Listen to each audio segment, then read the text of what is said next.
Hello, and welcome to Grey.com Talks With. Today, we're talking with Beth Hassett, CEO of Weave, an organization that is promoting safe and healthy relationships and supporting survivors of sexual assault, domestic violence, and sex trafficking. And if you're new to our podcast, please press subscribe button either on YouTube or your podcast app because today we're going to learn about an organization that is committed to breaking the cycle of violence by educating the community to better understand the issues of domestic violence and sexual assault. Hello, Beth. Welcome to Great.com Talks With. We're excited to have you here. I'm excited to be here. Wonderful.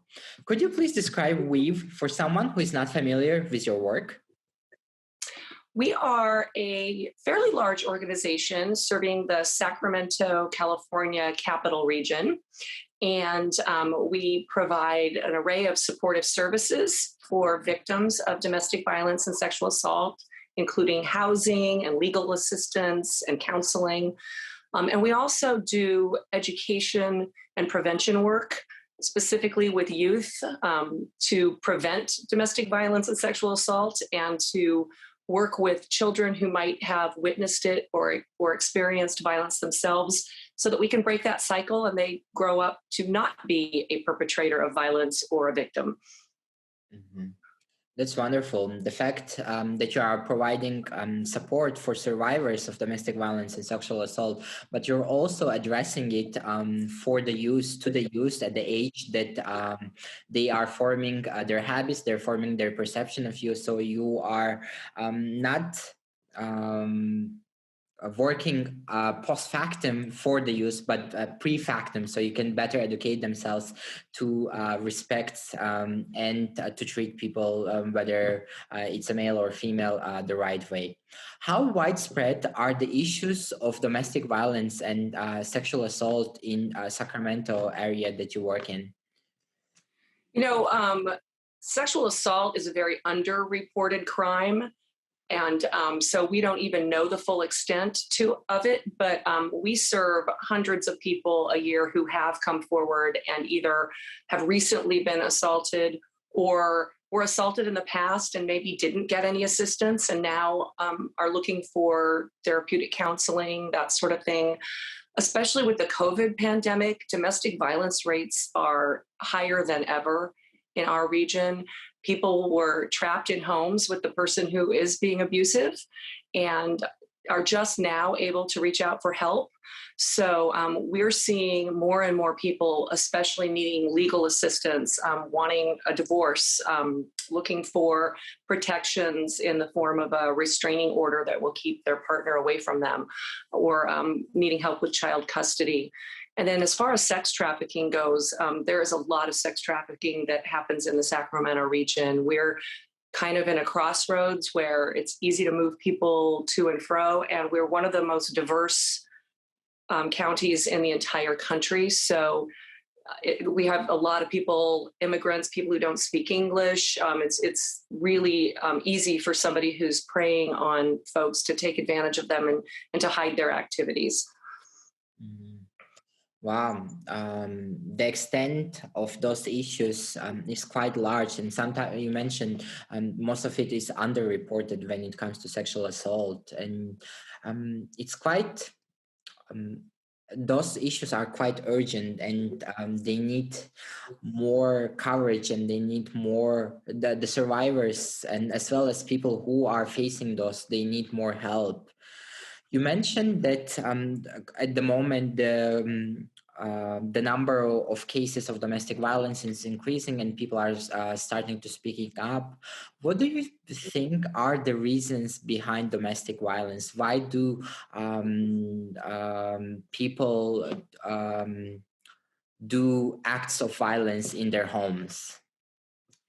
No, our philosophy is that it's about power and control. So it's one partner wanting to control the behavior of the other partner. And they use a variety of tactics to do that. We think of violence. So, people think of being hit or strangled. But most victims are experiencing non-physical types of abuse. So a lot of emotional abuse. The person might be really jealous and isolate their partner so they can't get help, or financial abuse. We see that in almost all the people we serve. Not being allowed to work or being forced to work but give your money to your partner, being coerced into buying cars that you then don't get to use, and being in debt by the time you leave, and spiritual abuse, not being allowed to practice the religion that you care about, or further yourself through education. So it's really one person wanting to control the other person, and the other person having no power in that relationship. Mhm. When we think of domestic violence, we think about physical violence, but the emotional violence that you mentioned and spiritual violence doesn't come to mind right away. But most of the cases, I believe, of domestic violence are of emotional abuse, are spiritual abuse, and the fact that you are raising awareness on that is wonderful. You also mentioned that you work towards the educating youth and educating community as a general on the matter of the sexual assault. And this month, April, is the month of Sexual Assault Awareness Month. Could you please describe the essence of this month, why it's important to have a dedicated month to raise awareness about this issue? There are a lot of myths about sexual assault. One of the biggest being that a stranger is more likely to assault you, which is not the case. In 80% of the cases we see, it's somebody who's known to the victim and somebody that they trust. And so getting the word out there that it will likely be somebody that you already know that's going to take advantage of you. And if you didn't say yes, if you didn't consent to having sex with somebody or participating in a sexual act, then it was done against your will, and that's not okay, and it counts as sexual assault. The number one drug used to assault somebody is alcohol. And so it's not some fancy date rape drug like people hear about. And so we do a lot of education of people who work in bars and restaurants to notice when somebody might be looking for a potential victim who's getting very drunk, for instance, and intervening. When we talk to youth, we start talking as young as 5 years old about you get to decide who hugs you, who gives you a high five. And we start talking about consent and having boundaries at a young age, so that hopefully by the time they're of an age where they might be dating or going to parties, they have a good sense of self and their rights to say no to somebody. And the people who might be a perpetrator understand that people get to have boundaries and they don't get to cross those boundaries. Mhm. Wow. Even the whether men or women, mostly women, don't themselves know that the act that was done to them was a sexual assault act, and the fact that you are raising awareness on that and telling them that you get to decide who hugs you from the young age, or you get to decide to provide consent or not, is something that needs to be done, and more action needs towards that issue to be taken. And the fact that you said you are educating people in the bars and people working in the restaurants, because alcohol is the most common drug to predators to use towards their victims, and for those people to see that, oh, okay, now I can save life or help this person to not be involved in such case and not ruin their life, is great. You previously you mentioned that most of the cases of a sexual assault are not being reported, and we don't know the extent to which it's widespread. Why do you think women or men are afraid or do not speak up when it comes to the cases that they have experienced or they have felt? There are a couple things that happen. One is that they don't think anyone will believe them. It's usually a crime that has no witnesses. It happens one-on-one. So there's that. There's the fact that they know the person and they possibly purposefully went with that person somewhere. Maybe they were on a date with them. During COVID, we saw a lot of people going on their first dates in private homes with somebody they met on the internet and then getting assaulted. So there's a lot of shame and guilt for their own choices that they made, which are not founded, because it's never your fault if you're assaulted. But that's one big reason. The other is that law enforcement isn't always very sensitive and kind to victims. If they're going to get an exam where they take DNA from their body as part of the investigation, law enforcement has to approve that exam. So if the officer doesn't believe the victim, or the victim's afraid they won't believe them, they're not going to report that. Also, very few cases make it to trial and to make it through the criminal legal system. So there can be a sense that even if I do report this, nothing's going to happen to this person. So there are lots of different dynamics that in play that can really suppress how many people actually report the crime. Mhm. Yeah, the shame and guilt aspect of it is such it's very bad because you mentioned that it's never your fault when you are being you are being sexually assaulted, and women need to realize that and not feel guilt or shame because they didn't approve or something of an act that was done towards them, and raising awareness on that is very important. But the sad part of it is that you mentioned law enforcement doesn't take this issue very seriously, and it's just a case of my words versus your words. So it's very sad to see that, and hopefully the more policy makers will realize that and enforce stricter laws and educate police officers who are dealing with these cases, these cases are very sensitive, and they need to be more sympathetic rather than saying, oh, it was your fault or something, oh, I don't believe you, and that. The third aspect of your organization, you mentioned that you work with survivors and the issue of sex trafficking. Could you please describe how does the person get to be in the sphere of sex trafficking, and how can they escape from it? We work with children, youth, and we work with adults, and there are kind of two different dynamics. With the youth, most of the youth we see coming through as victims were in the foster care system. So they were already in a system that's a little bit broken. They had many, many placements. So they were being moved from family to family to family. And that is just the perfect environment for a predatory trafficker to come in and start grooming that usually girl. Taking care of her, buying her clothes, getting her nails done, either serving as kind of a boyfriend or as a father figure, and really grooming her to be trafficked.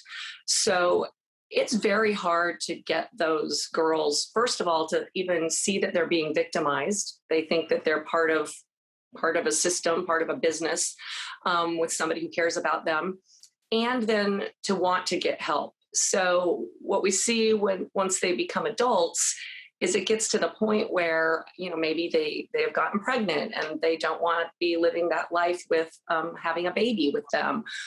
Their partner has gotten more abusive, is physically abusive to them. They're tired after, daily being sexually assaulted day after day after day. So we have to meet their very basic needs. We have to find them housing. We have to get them food. We have to help them with clothing because they've had somebody who's been manipulating them and taking care of all those needs their entire life.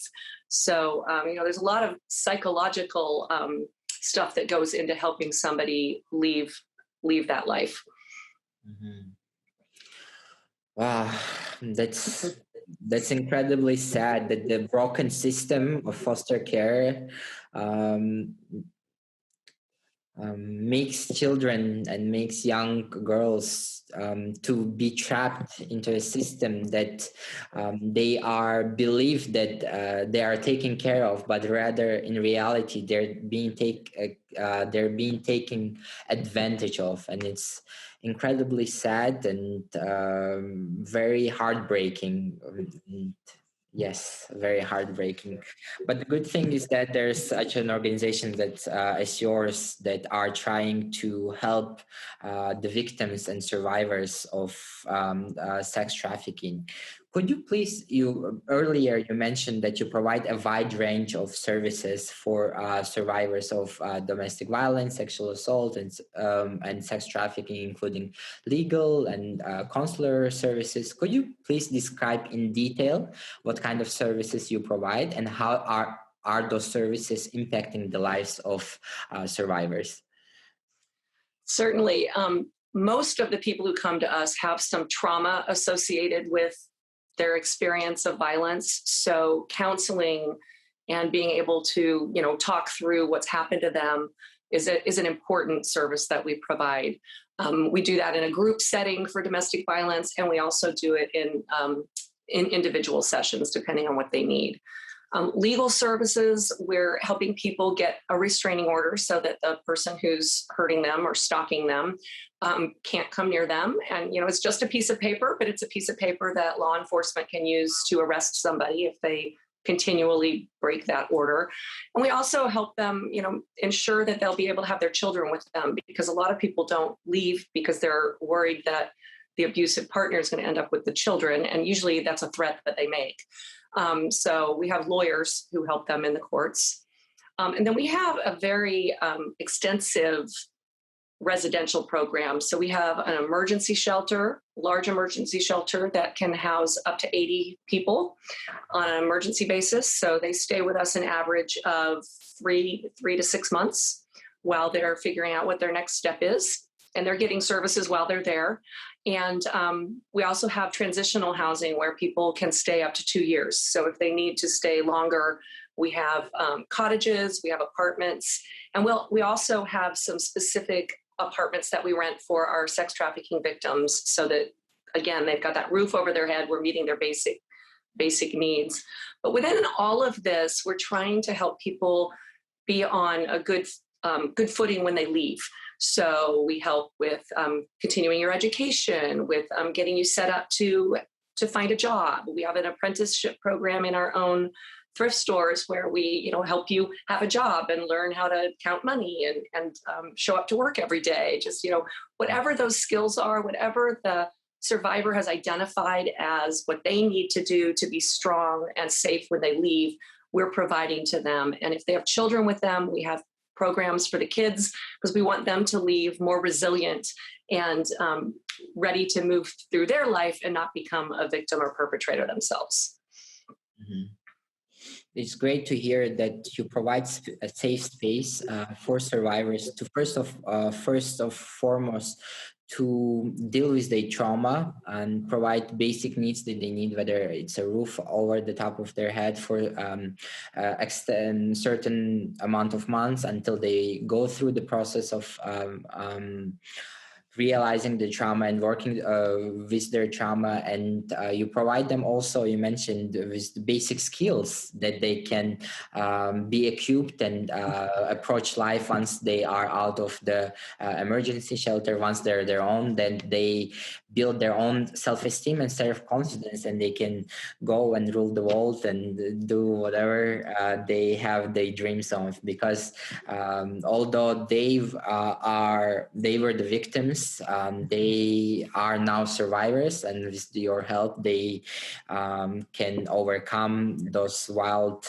and very sad issues that they faced, and it doesn't have to define them, and they can become even stronger by approaching their trauma and realizing that they have the power of changing their lives. If someone would like to support your organization, how can they do that? They can go to our website, which is weaveinc.org. So that's WEAVEINC.org. There are also resources on there if somebody needs help. We offer, we have a support line that people can call on the phone, but we also have live chat. So somebody can click on live chat and actually communicate that way with one of our advocates. So that's an important lifeline for a lot of people, especially during the COVID pandemic, where people were trapped in a home with somebody and maybe couldn't make a voice call, or maybe they're in another part of the country or the world and need support, and that's a way they can reach somebody 24/7. So yes, there are many ways to support us, and it's all on the website, weaveinc.org. Awesome. For you listening, the link to the viewing.org will be provided in the description, or if you are in a need of help, whether it's a domestic violence issue or sexual assault or sexual trafficking, Viv and Beth's team is there to support you. Thank you so much, Beth. It was wonderful to get to know you and the great work that your organization is doing in terms of supporting survivors of domestic violence, sexual assault, and sexual trafficking. Thank you so much for your interest in our cause. Wonderful. For you listening, if you enjoyed this conversation, please press like and share button either on YouTube or your podcast app, because this will show the algorithm that this conversation is important, that we need to break the cycle of violence by educating people to better understand the issues of domestic violence and sexual assault. Thank you, and see you in the next episode.